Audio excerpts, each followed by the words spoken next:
সকলোৱে আশা কৰোঁ যে গ্ৰন্থমেলাসমূহত এনেধৰণে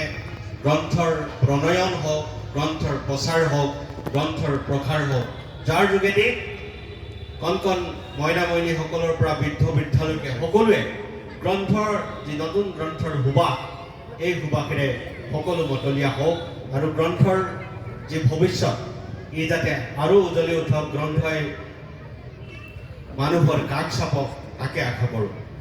অৰণ্য দৰ্পণ শীৰ্ষক এই গ্ৰন্থখনে লেখক তুলসীপ্ৰসাদ শইকীয়াদেৱে মূলতঃ